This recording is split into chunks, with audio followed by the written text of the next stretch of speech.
The night was cold and quiet on the edge of the mining colony. Wind brushed through the broken metal walls of the alien quarter.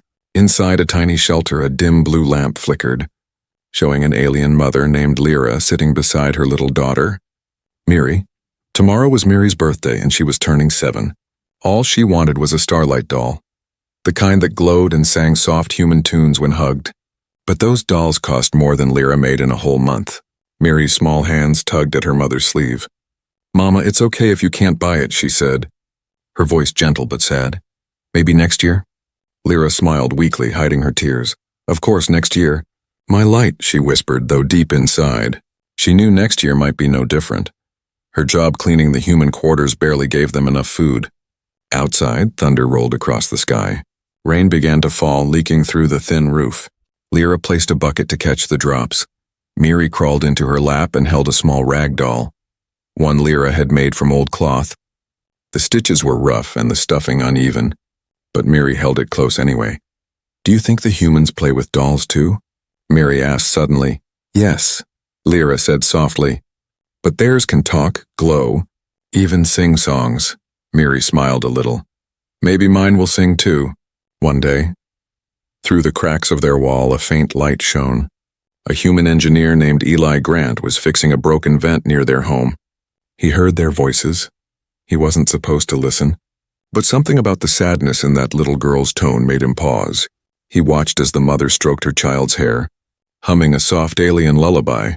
Her hands were cracked from work, her clothes torn at the edges, yet her eyes were full of love. It reminded him of his own mother, long gone when morning came. Lira woke early and left for work. The colony's market was already busy. Humans sold food, gadgets, and shiny toys under neon lights. Lira walked to one stall. Her eyes landed on a Starlight Doll, its plastic skin glowing pink, its tiny mouth singing a human melody. The price tag hit her like a punch. It was impossible. Still, she reached into her small pouch. Counting her coins, she didn't have enough. Not even close. "Hey, alien," the shopkeeper said with a grin. "You can stare all you want, but you'll never afford that." Lira's cheeks burned. She turned to leave, holding her necklace, a small crystal pendant from her home planet. "Will you trade for this?" she asked quietly. The man laughed. "That? Worthless." A few humans nearby snickered. One of them said, "Go back to your slums, Eli." Passing by with a toolbox in hand, stopped. His eyes narrowed. He walked up and placed a few credits on the counter. "Wrap the doll," he said. The shopkeeper froze. "Sir, you don't need to. Wrap it," Eli repeated, his tone firm. He turned and handed the doll to Lira. "Every kid deserves a birthday," he said simply. Lira stood frozen, speechless. Miri's smile flashed in her mind. Her voice broke. "Why would you do this for us?" Eli shrugged. "Because it's the right thing to do." As he walked away, Lira whispered, "Thank you, human." But the words were lost in the crowd. She held the glowing doll against her chest, tears falling onto its tiny plastic face. That night, when Miri saw the Starlight Doll glowing in her hands, her scream of joy filled their small home. Lira sat back, watching her daughter dance in the flickering blue light. Her heart ached and healed at the same time outside under the same stars. Eli looked at the glowing windows of the alien quarter and smiled faintly. He didn't know why he cared, but deep down, something told him this small act of kindness was only the beginning. The sun rose weakly over the mining colony, turning the metal roofs golden for a moment before the dust clouds swallowed the light again. The market streets were already busy, full of noise, voices, and the hum of machines. Among the crowd, Lira walked slowly, clutching a small paper bag that held Miri's glowing Starlight Doll. Her heart still raced from yesterday. She had not stopped thinking about that human, the one who helped her, the one who didn't laugh or call her names. His face stayed in her mind, his voice calm but strong. "Every kid deserves a birthday," he had said, when she reached the market again. Whispers followed her. Some aliens nodded respectfully. Others looked at her with surprise. "That's the one," someone murmured. The human helped her, but not everyone was kind. A few humans smirked as she passed, muttering words like charity case and alien beggar. Lira kept her head low. Near the corner, she saw him again, Eli Grant. He was fixing a broken power cable, his hands black with soot. His uniform had burn marks and his hair was messy, yet he worked with quiet focus. The moment he noticed Lira, he paused. "Oh, it's you," he said with a faint smile, wiping his hands on a cloth. How's the kid? She loves the doll, Lira replied shyly. She wouldn't sleep last night. Eli laughed softly. That's a good sign. Before Lira could thank him again, the shopkeeper from yesterday walked by, glaring at them both. Didn't know humans do free charity for aliens now, he sneered. Eli stood up straight, his voice calm but firm. Didn't know kindness was forbidden? The crowd went quiet for a moment. Lira felt the tension in the air, the stares of both species pressing on her back. She stepped back slowly, clutching the doll tighter. Eli looked around and said, Relax, everyone. It's just a toy. Then he turned to Lira again. You shouldn't come here alone. I have to, she said. I need food and work. He nodded. Then let me walk you home. As they moved through the narrow paths of the alien quarter, the sky grew darker with factory smoke. The sound of machinery and distant thunder mixed in the air. Eli looked around at the poor homes built from scrap metal and old cargo parts. You live here? He asked softly. Yes, she said. It's all we have. But it's home. They stopped at her small shelter. Miri peeked out from behind the curtain, her glowing doll in her hands. Mama, you're back, she cried happily. Then her big golden eyes widened when she saw Eli. Is that the human? Lira blushed. Yes, this is Eli. He's the one who got you the doll. Miri ran forward, holding the toy high. Thank you, Mr. Human, she said proudly. It sings when I hug it. Eli knelt down with a grin. Then you better keep it singing. For a moment, everything felt light, even peaceful. Then a loud voice shouted from across the street. Hey, human, you don't belong here. It was one of the security men, holding a blaster on his hip.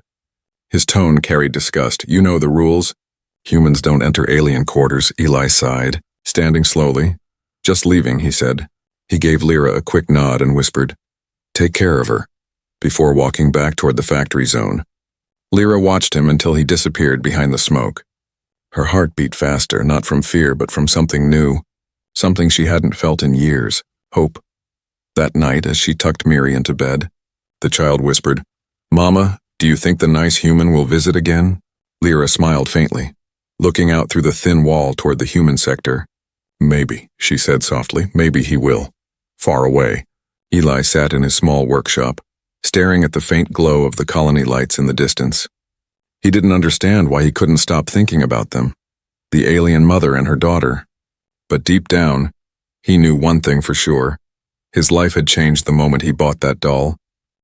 2 days passed since Eli had walked Lira home, and yet, whispers about that small act still drifted across the colony like dust in the wind. Humans talked about it with suspicion, aliens talked about it with wonder, and no one could seem to forget at the power station. Eli noticed how some of his co-workers watched him differently now. Heard you went into the alien zone, one of them said, voice sharp. You trying to play hero? Eli ignored him, focusing on his tools. Another man snorted, Careful, Grant. Help them once and they'll never stop begging. Eli's jaw tightened, but he said nothing. He didn't care for their approval deep inside. He just couldn't shake the image of that little alien girl smiling with her glowing doll. Meanwhile, in the alien quarter, Lira faced her own kind of whispers.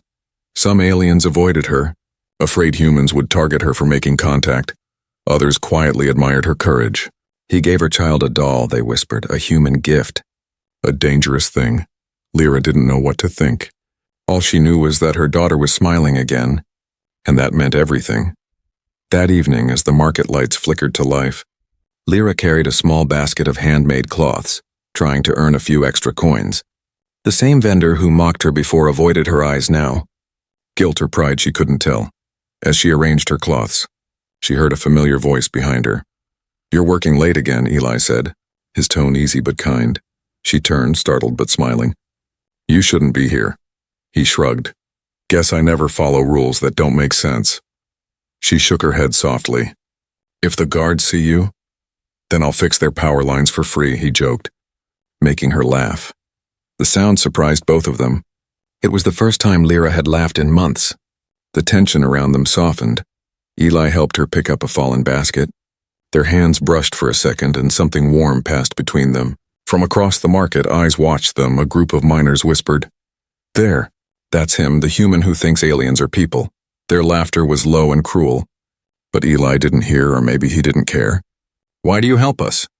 Lira asked suddenly, her eyes searching his face. Humans and aliens don't mix, you know that. Eli looked out toward the smoky horizon. When I was a kid, I was poor too, he said. A stranger helped me once. He didn't ask what species I was, just gave me food. I guess I'm just paying it forward. Lira looked down, her voice trembling. Most humans don't think like you. Then maybe they've forgotten how to be human, Eli replied quietly. As night deepened, Lira started packing her things. But the wind picked up. Dark clouds rolled over the colony. Lightning flashed across the sky. A storm again, Eli muttered. You'll need help getting home. Lira hesitated, then nodded. Together they walked through the narrow alleys, rain starting to fall, droplets turning the dust to mud. When they reached her door, Miri ran out and hugged her mother's legs. Mama, you're soaked, she said, then spotted Eli and grinned. You came back. Eli smiled. Couldn't let your mom walk alone in the storm. Lira quickly invited him inside to wait out the rain. The little shelter was small but warm, a single lamp flickering softly.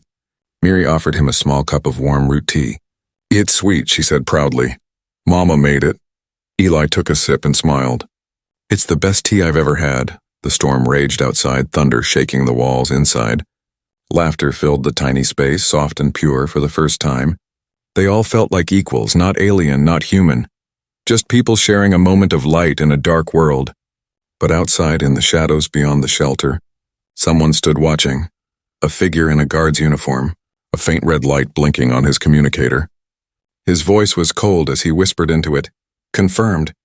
The human is visiting the alien sector again, and just like that, the kindness that began with one doll was about to stir something much larger, something dangerous. The night began like any other. The storm had passed, leaving the colony wet and quiet. The smell of rain mixed with the smoke from factories. Lira tucked Miri into bed, humming softly while the little girl clutched her glowing Starlight Doll. The small home felt safe for the first time in a long while. But safety in the alien quarter never lasted long, far away. At the fuel depot near the border of the human and alien zones, a spark jumped from a loose wire. No one saw it at first, not until the flame crawled along the oily ground and kissed the old tanks. Within minutes, the fire roared to life. Orange light cut through the dark sky. The alarm siren screamed across the colony.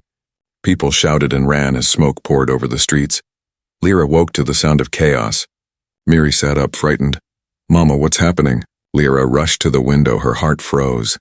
Flames were spreading fast, rolling toward their quarter like a monster of light. We have to go, she cried, grabbing a small bag and lifting Miri into her arms.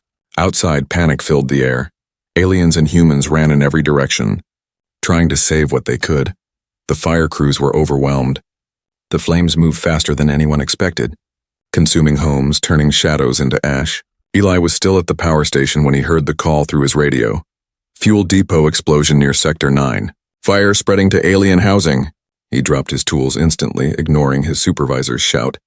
His boots splashed through puddles as he ran toward the smoke. His lungs burned, but he didn't stop. When he reached the alien sector, the scene was chaos. People screamed, walls collapsed, and the night glowed red. He searched the crowd, his heart pounding. Lira, Miri, he shouted. Lira was only a few blocks away, carrying her daughter through the smoke, coughing. Miri's tears streaked down her cheeks. Mama, I'm scared. I know, my love, hold on. Lira gasped. She stumbled as debris fell nearby. One flaming beam crashed down, blocking their path. Eli saw the fire burst and recognized her figure through the smoke. Without a thought, he ran straight toward it. The heat was unbearable, his uniform already singed. He reached them just as Lira fell to her knees, the beam trapping her leg. Eli, she cried, coughing. He knelt beside her, ignoring the flames licking at his arms. Hold her tight, he said, gripping the beam with both hands. The metal was red hot. Pain shot through his body. But he refused to stop. With one final roar, he heaved the beam aside, grabbing Lira and Miri and pulling them to safety. They stumbled away just as the roof collapsed behind them. Outside the fire zone, he set them down carefully. His skin blistered, his hands shaking. Lira looked at him in horror. You're burned. Eli smiled weakly. I've been through worse, he said, his voice barely a whisper. The med drones arrived. Lifting him onto a stretcher, Lira tried to follow. But the guards blocked her path. Only humans allowed in the medical zone, one said coldly. She begged, please, he saved us. But they pushed her back. As Eli was carried away, his fading voice reached her through the noise. Take care of Miri. Promise me. Lira stood there shaking, watching the human who risked everything disappear behind the flames and smoke. Around her, aliens knelt in silence, their eyes followed the rescue crews. Not with hate, but with something new, something close to awe. That night, when the fire finally died and the sky grew quiet again, Lira sat on the ground holding her daughter close. The glowing Starlight Doll flickered weakly, its song broken and soft. Miri whispered, Mama, is he going to be okay? Lira hugged her tightly, her voice trembling. He will. He has to. For the first time, the alien quarter prayed for a human, and the colony that once divided them began to wonder what true courage really looked like. You said. The colony hospital stood tall at the edge of the human district. Its white walls glowed under the artificial lights. Clean and cold. Inside one of its recovery rooms, Eli Grant lay still, his hands wrapped in thick bandages, machines beeping softly beside him. He had been unconscious for 2 days. Burned and exhausted from the fire, the doctors called him lucky, saying he shouldn't have survived the heat. But luck wasn't what brought him back. It was the memory of a small alien child smiling through the smoke, clutching her glowing doll. Outside, beyond the fence that separated the human and alien sectors, Lira and Miri waited every day. They weren't allowed inside. No aliens beyond this point, the guard said each time. But Lira refused to leave every morning. She brought Miri and stood by the far wall, hoping to catch a glimpse of Eli through the high glass windows. The little girl held her broken Starlight Doll, its light dim but still glowing faintly. He'll wake up soon, Miri whispered. The doll says so. Lira smiled weakly, brushing her daughter's hair. Then let's wait a little longer. Inside, Eli's mind stirred like a storm. He dreamed of the fire, the screams, and Lira's face lit by the flames. Then slowly, he opened his eyes, his vision blurred, but through the glass panel he saw a faint shadow, 2 small figures waiting outside in the rain. He blinked, realizing who they were. His heart ached with relief. He tried to move, but pain spread through his body like lightning. A nurse noticed him waking and called the doctor. You're safe now. Mr. Grant, the doctor said gently. Rest. You've done enough. Eli smiled weakly. There are 2 people waiting outside. Tell them I'm fine, the doctor frowned. Aliens? They're not allowed inside? Eli's eyes hardened. Then open the window, he whispered. Later that afternoon, when the ward grew quiet, Eli struggled to his feet, pain shooting through every movement. He pulled the window latch open just enough for his voice to carry. Lira, Miri, he called, his voice rough but alive. Lira looked up sharply, her heart racing. She spotted him through the glass and gasped. He's awake, she whispered. Miri's small face lit up like a star. They moved closer to the fence and Eli smiled weakly. Hey, you 2, he said. Still causing trouble? Lira covered her mouth to hide a sob. You saved our lives, she said. And now they won't even let us thank you. Eli shook his head slowly. You already did. The night I saw Miri smile again, Miri lifted the broken doll toward the window, its flickering light reflecting on the glass. Look, it still shines, she said proudly. Just like you. Eli chuckled softly, his eyes glistening. That's good. Keep it shining for me. The nurse hurried into the room, frowning. You can't be standing. Eli smiled. I can't lie down when my friends are outside. As the nurse gently guided him back to bed, he looked at Lira one last time through the window. Take care of her, he said. Lira nodded. Always. When evening came, the colony lights turned dim. Lira and Miri sat under the same wall, waiting until the stars appeared. Mama, Miri whispered. Do you think humans can be heroes too? Lira looked at the glowing doll in her hands and smiled softly. Yes, my love. Sometimes they're the only ones brave enough to cross the wall. And up in his room, Eli watched the stars from his bed, his reflection overlapping with theirs in the glass. He didn't know if the world would ever change, but for the first time he believed it could outside. Beyond the barriers and fences, 2 hearts and 1 broken toy still glowed against the dark, proof that kindness, once lit, never truly fades. Months passed since the Great Fire. The scars on the colony had begun to fade. New walls rose, new homes were built. and life slowly returned to the dusty world. But something else had changed too. The invisible wall between humans and aliens no longer felt as tall. At the center of this quiet change was a single story.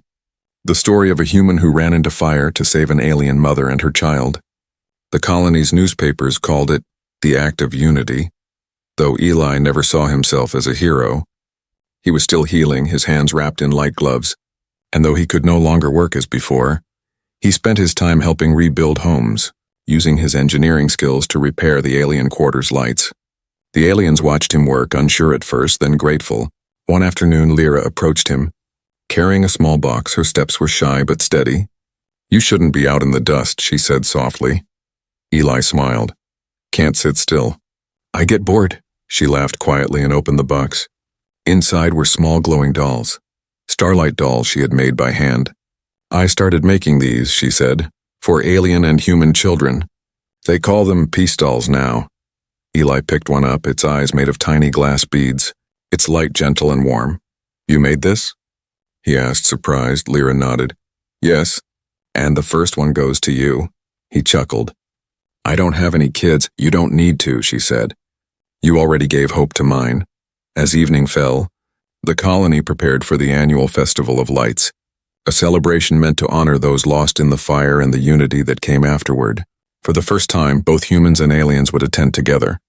Colorful lanterns hung from every building. The streets glowed in shades of gold.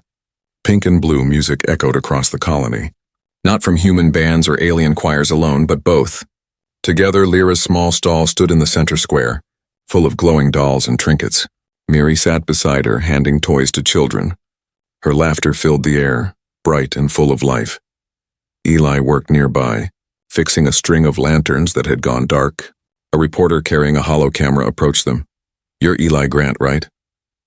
he asked. "The one who saved the alien family?" Eli sighed. "That's what people say." The reporter smiled. "Then you're the reason this festival is happening. How does it feel?" Eli looked at Lira and Miri, watching them smile under the lanterns. "Feels like the colony finally remembered we're all just people," he said simply. As the night deepened, fireworks burst above, lighting the sky in silver and gold. The crowd cheered. Lira turned to Eli, her eyes reflecting the lights. "Thank you," she whispered. "For what?" he asked. "For giving my daughter a world where she can laugh without fear." Just then, Miri ran up to them, holding two dolls. "One for you, one for Mama," she said happily, handing Eli a doll that looked like a tiny human with glowing eyes, and Lira one shaped like an alien mother with a child. Eli laughed. "They look just like us." Miri nodded proudly. They're friendship dolls. They stood together, watching as the fireworks painted the sky.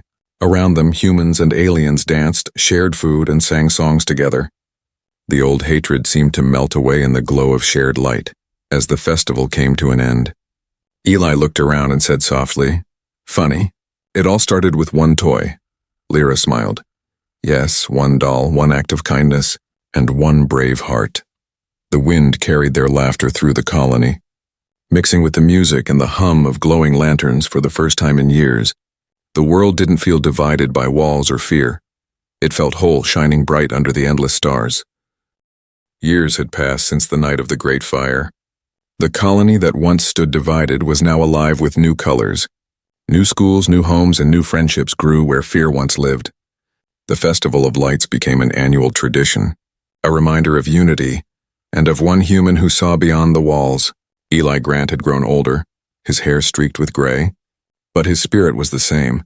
He now worked as a teacher, guiding young engineers, both human and alien, to build together instead of apart. The colony often said, "He lit the first light that never went out." Lira, now running a small workshop, had become known for her glowing peace dolls. Every home had one, some shaped like aliens, others like humans, and some showing both standing hand in hand. The dolls were no longer just toys. They were symbols, small pieces of hope in a once dark world, and Miri, the little girl who once cried for a Starlight Doll, had grown into a young engineer herself. Bright, confident, and kind, she now worked alongside Eli, learning to repair solar lines and power grids. She still carried her old doll with her everywhere, though its light was faint. Its meaning had never dimmed one evening. As the sky turned orange over the colony, Miri visited Eli at his small home near the hill.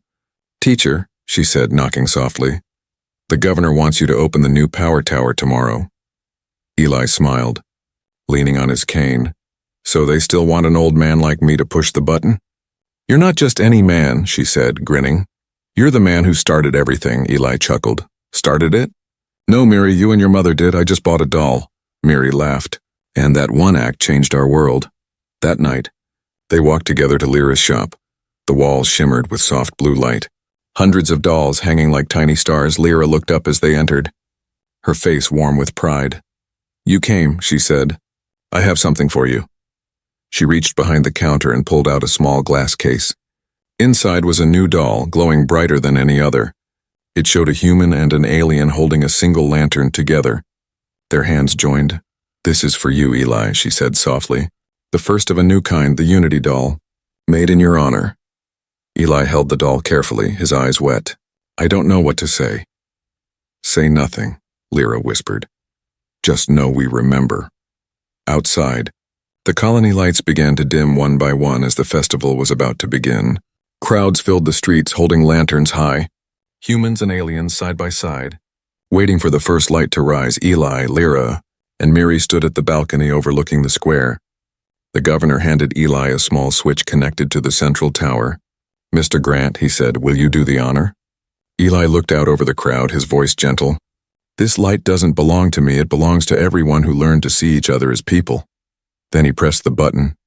The tower blazed to life, sending a beam of golden light into the night sky. The entire colony glowed like a star. Cheers rose, laughter echoed, and in that moment, no one saw difference, only warmth. As fireworks bloomed above, Miri turned to Eli, holding her old Starlight doll close. "It's still glowing," she whispered. Eli smiled. "Because kindness never burns out." Lira's voice trembled with emotion. "You gave us more than hope, Eli. You gave us light." And as the night wrapped the colony in silver and gold, Eli looked up at the endless stars and whispered softly, "Maybe that's what being human really means, to share our light until everyone shines." Below, the colony shimmered, one world, one family, forever bound by the gift of light.